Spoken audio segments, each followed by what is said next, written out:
আমরা তাদেরকে আগেই জানিয়েছিলাম যে আজকের দিনটা সম্ভবত সবচাইতে আমাদের জন্য সিভিয়ার এবং দুঃখজনক হতে পারে।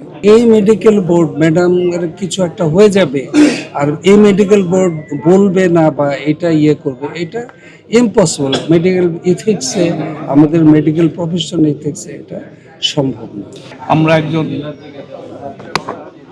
দেশপ্রেমিক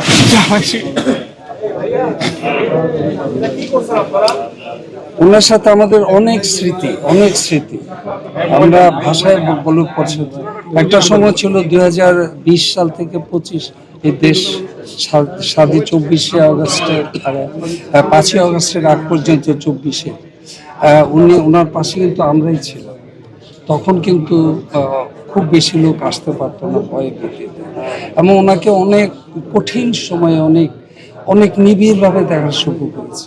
এমন এক সময় হচ্ছে উনি খুব ধীর স্থির, কখনোই উনি উত্তেজিত না। এমনকি অনেক সময় এমন হয়েছে যে ওনার জটিলতা মৃত্যু ঘটতে পারে এমন সংবাদও উনি খুব শান্তভাবে গ্রহণ করেছেন। এবং আমাদের উপর আমাদের যেটা সবচেয়ে ভালো লেগেছে যে উনি আমাদের ছেড়ে অন্য কোথাও কখনো চিকিৎসা নিতে উনি আস্থা রেখেছিলেন আমাদের উপরে, এবং শেষ দিন পর্যন্ত জ্ঞান থাকা পর্যন্ত উনি আমাদের উপর আস্থা রেখেছেন।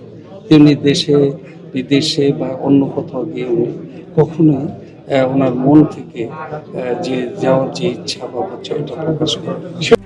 RICL TMX, যুগের পর যুগ স্থাপনা থাকে মজবুত। ওনার ইনফেকশন হয়ে সমস্ত শরীরে সেপসিস বলি আমরা, সিভিয়ার সেপসিস। এটা অনেকগুলো ভাবে এটা সরাচ্ছিল, সমস্ত শরীরে চলে গিয়েছিল, এবং হার্টের ভালভে ওনার ফাঙ্গাল ইনফেক্টিভ এন্ডোকার্ডাইটিস ছিল, এবং সেখান থেকে তারপরে আবার শেষ সময় এসে bacterial infective endocarditis.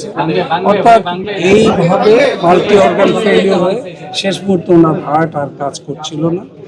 Professor Shahabuddin Talukdar এবং জাফর ইকবাল এবং আমরা সবাই মনিটর করেছি, এবং সকাল 6টায় ওনার হার্ট আস্তে আস্তে তার কার্যক্ষমতা বন্ধ হয়ে উনি যখন মারা যান, ওনার ছেলে তারেক রহমান সন্ধ্যা থেকেই ছিলেন, সন্ধ্যা পর থেকে। তার স্ত্রী ডাক্তার জুবাইদা রহমান ছিলেন,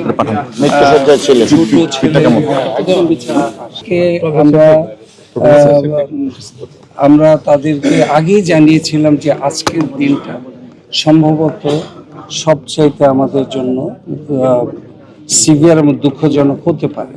সেটা পরিবারকে জানানোর পরে সবাই সারাদিনই এখানে ছিলেন। তারেক রহমান সাহেব তো এসে বসেছেন যে আর মায়ের পাশ থেকে আর কোথাও সরেননি। তারেক সাহেব জুবাইদা সারাক্ষণ মেডিকেল কারণটা হলো ওনার হার্টে ওনার ইনফেকশন ছিল।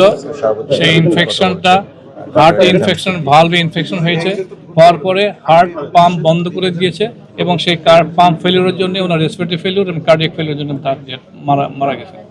এটা বলা হয় মেডিকেল টার্মে কার্ডিও রেসপিরেটরি ফেলিওর। একটা কথা বলি, আমরা যে মেডিকেল বোর্ড, আপনি বিশেষ করে আমাদেরকে দেখেছেন যখন গত রেজিমের সময় উনি যখন বাইরে যেতে পারছিলেন না, তখন আপনারা দেখেছেন আমরা কত বোল্ডলি, আমরা যখন মেডিকেল বোর্ড আমরা কোনো কথা বলেছি, আপনারা দেখবেন যে আমরা প্রফেশনালি, আমরা বোল্ডলি যেটা সত্য সেটা সবসময় এই সাংবাদিকদের সামনে আমরা তুলে ধরেছি। কোনো রক্তচক্ষু কাউকে ভয় পাই না আমরা। এবং এই মেডিকেল বোর্ড ম্যাডাম এর কিছু একটা হয়ে যাবে আর এই মেডিকেল বোর্ড বলবে না বা এটা করবে, এটা ইম্পসিবল। মেডিকেল ইথিক্সে, আমাদের মেডিকেল প্রফেশন ইথিক্সে এটা সম্ভব না।